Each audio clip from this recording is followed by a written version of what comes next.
Hello and welcome to the program. Today we're talking about the land reform in Ukraine. Now this week the Verkhovna Rada approved the bill on amendments to the land code of Ukraine in the first reading. Joining us in the studio today for an overview of this bill is Andriy Vadaturskyy, member of Ukrainian Parliament. Hello and thank you for joining us. Hello. So for the viewer to understand, let's have an overview about this bill. It is basically creating more favorable conditions for Ukrainian citizens who wish to acquire agricultural land plots. How is it happening? What are the technicalities, without being, of course, too technical?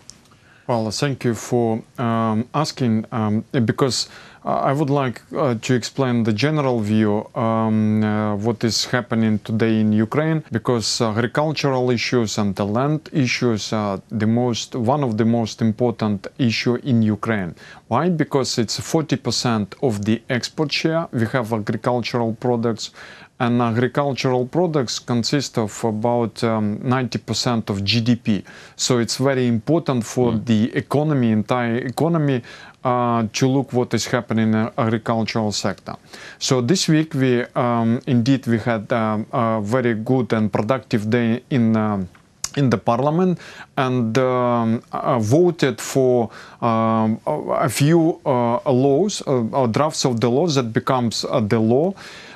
First is very small but important, what we call consolidation. So if you rent the land, if you have 70% of the land, then you can change the different plots of the land in order to optimize the logistics and in order to increase the efficiency. Because, for example, if somebody inside of the land doesn't want to rent you, then you have to permit to work, and you have the problems. So you can always use the land even though like someone doesn't want to. So you can change the places of the land and properties of the land. So it's very important, because it would be able to prepare, for example, for the market. So in case we or when we launch the market for the land, so it would be easier to consolidate, because you know, if the land is not consolidated, it has dramatic value shifts down, because it's very difficult to operate. People are interested in the fields, they're not interested in the small pieces of land. So it's a small but a good step forward for the preparation of the market. So second issue is that we had the problem, a long-lasting problem since 1996, when we gave land, privatized the land for people who live in the villages, but did not provide them with a proper mechanism to sell, for example, their products, because it was originally designed for their own use.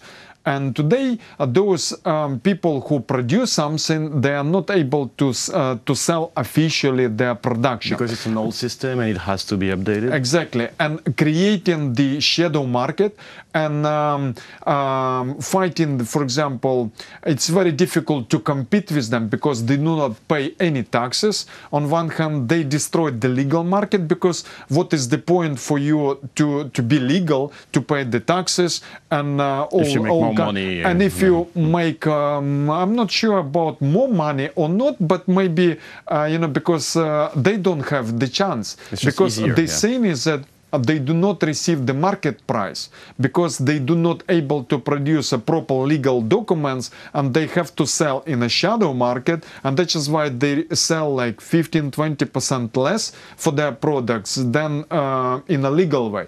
So with this draft of the law, we provided them the opportunity to organize a small farm in a very simple way, without any bureaucracy, to unite as a family, for example, and to run their own farm, and to be able, first of all, to legalize, to pay small taxes to the community, because in this case the community will spend money on the small roads, local roads, to to the school, kindergarten, kind of on social activities. Creating local, like small local economy to basically and having then the deputies injecting would money decide around. where to spend the money, because they will have the taxes for the development of their own regions, and that's important.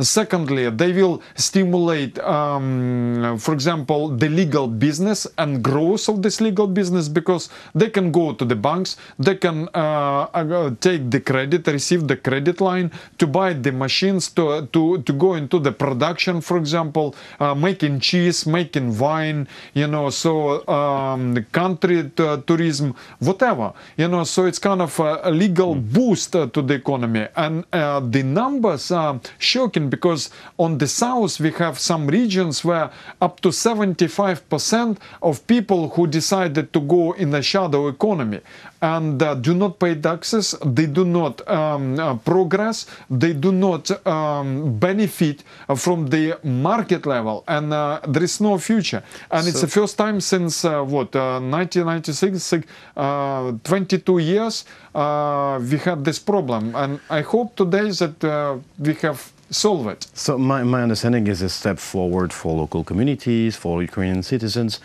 But is it one more point is that yes. it's again for the preparation to the market, because which brings me to my next question. Exactly, because once you legalized, then you will be able to receive to make money and you can buy your own land, and that's Which why brings me to my next the question. opposition is always arguing, because the farmer doesn't have the money. Because exactly that's And this today reform. they can receive the credit line to get this land. reform is on the line of what the IMF is waiting for. So there's to sum up, the IMF is waiting for fight anti-corruption, price guides, and of course the agrarian market and the open market. So that's apparently the first step towards an open market. But when do you think, because it's always a leasing system, my understanding is still always a leasing system, when do you think this market can be open? And my second question, will the average Ukrainian farmer, the average Ukrainian citizen, are they ready to get into this big market of selling in front of big investors and things like that? Well, it's a very complex issue. I will just give some numbers. First number is that the average age of landowner today is 57, and so out of 7 million people, so 7 million people, they have land that they cannot sell. So 57 years old, and 20% out of this amount, they are over 70 years. So they probably are willing to sell, and new generation can buy and willing to buy and to grow. So this is very important. But the because in minds of Ukraine, it's quite an interesting psychological issue, because on one hand they want to buy land, but and to grow, but on the other hand they are totally against of selling Ukrainian land. So I think there's a contradiction here because I think it's psychologically, because it was kind of a technology, good technology from the communist time, that eating the brains, for example, and thinking only one way.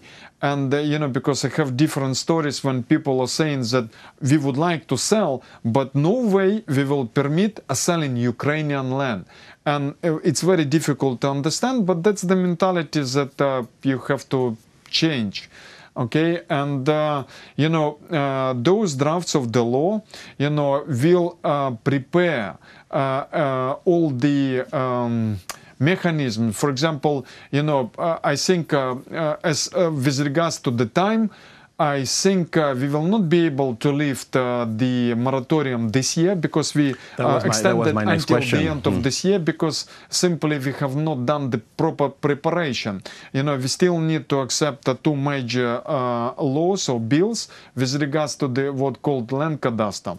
That's proper use defining the borders, the border. Exactly, electronic way, and in order to avoid raiders attack, misuse of the properties. And second issue is that we have to work together with IMF, for example, and with other financial institution to create a bank either for leasing or for a property or for purchasing that basically would boost with cash this market in order not to have cash constraints, because only in this way we will have the market, real market for this land, because we can open the market, and today if Ukrainian farmer cannot buy, and secondly that there is still a huge risks with the properties in Ukraine, then those who were waiting for more than 20 years to sell this land, they will receive 10, 20, 30% of the real value of the land, and in this way we will punish those people who waited and who wanted to sell. So how do you ensure, like that's going to be my next question, how do you ensure that once and again the average Ukrainian who wants to buy land, who wants to have his farm, is not put down by the competition with big foreign investors? How do you ensure that this market is equal? Do you believe the market, then do you believe the market, free market, let's put it that way, mechanism to regulate that, or is there going to be a guarantee that the average Ukrainian citizen can actually have access to his land and not, having this market closed because the price are going to go higher, skyrocket? The only way to do it is not to prohibit the foreigners to be able to buy, because once again we need them to have a world market for one of the best soil in the world. But on the other hand, we can assist Ukrainians to be able to buy this land and to work. For example, in our view is that we need to provide him with the cheap money, what is called with 1-2% like per annum credit lines, and not only to purchase the land, but also to be able to buy the equipment, for example, the tractor, the combine, the harvester, some processing, like 50-70% of the total value, to be able to assist to work. And in this case, they will be able to compete with those who would simply want to invest. And there is no problem if the price of the land will go up in Ukraine, because it's a capitalization of Ukraine, which would be able to provide a financial boost, financial growth, and it will be jump out of the poverty. Now, and to conclude this interview, what's the next step in the law? You said that was the first step to prepare for the moratorium.